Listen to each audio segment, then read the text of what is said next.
Je crois que si on se voyait ce soir uniquement, ce soir serait un échec.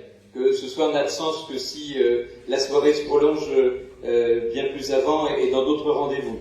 Mais la question qui est centrale, je crois, c'est de savoir où est la violence.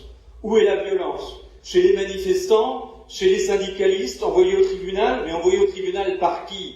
Où est la violence? Sur un chantier où André a eu un bras amputé, avec les accidents du travail, avec les expulsions de locataires, avec les squatteurs maintenant criminalisés. Où est la violence? Où est la violence? Avec les super profits, où est la violence? La question, elle est tout simplement de répondre à ceci. Où est la violence? Et qui doit payer pour quelle violence? Et qui sert quelle violence? Nous sommes, nous, rassemblés parce que nous n'appelons pas un patron, un partenaire social, mais nous l'appelons un patron, simplement, qui tire du profit de notre travail. Nous sommes ici rassemblés car nous n'appelons pas un plan de licenciement, un plan social, mais un plan de liquidation des existences qui ruinent l'avenir.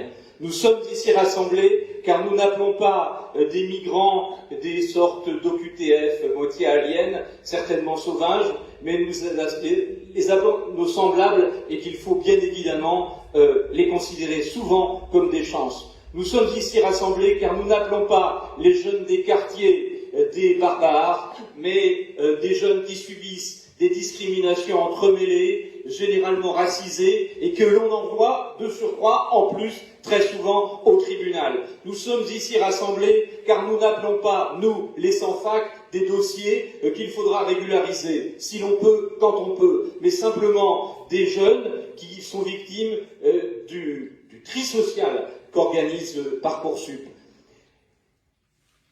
Molestés par les vigiles, cognés par les vigiles, cognés par les vigiles, comme maintenant dans toutes les manifestations, les gens sont nassés, parfois éborgnés. Quand on a vu également des infirmières que tout le monde applaudissait, soi-disant sur les balcons au moment du Covid, se faire matraquer. Mais nous sommes cognés. Allons-nous le supporter plus longtemps? Combien de Gaël qui rentrent, qui passent au tribunal lundi, invisibles? Combien d'Anthony Smith suspendu, viré, emmerdé pour avoir fait son travail, invisible? Combien de migrants et d'aide aux migrants, Éric Fassin en parlera, invisibles et criminalisés? Combien de féministes, par contre, comme Fatima vient de le dire, on ne reçoit pas les plaintes, ou bien même parfois que l'on criminalise?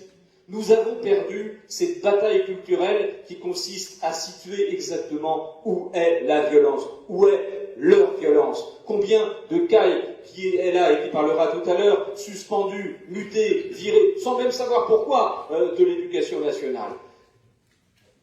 Ce soir, si nous restons simplement ensemble ce soir, et pas après, nous aurons perdu. C'est pourquoi il faut, je pense, imaginer, je ne sais pas, une coordination unitaire qui nous permette de ne pas rester seuls systématiquement, chacun dans son couloir. J'allais dire chacun dans son couloir de lutte, mais chacun sa merde en réalité.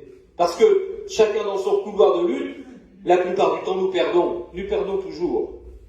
Alors que coude à coude, si nous conjuguons nos luttes, si nous disons tout simplement, nous sommes tous des raffineurs, si nous disons tout simplement, nous sommes tous des sans-fac, si nous disons tout simplement, nous sommes tous tel ou tel syndicaliste empêché d'exercer son choix syndical, alors, éventuellement, la bataille culturelle peut être changée. J'appelle, je fais ce rêve tout au moins, que dans cette salle, Varlin, ce soit le début d'une coordination unitaire. Comment la nommer? Quelle géographie? On verra ensemble. Libère ton droit, liberté droit, que l'on libère ensemble nos droits.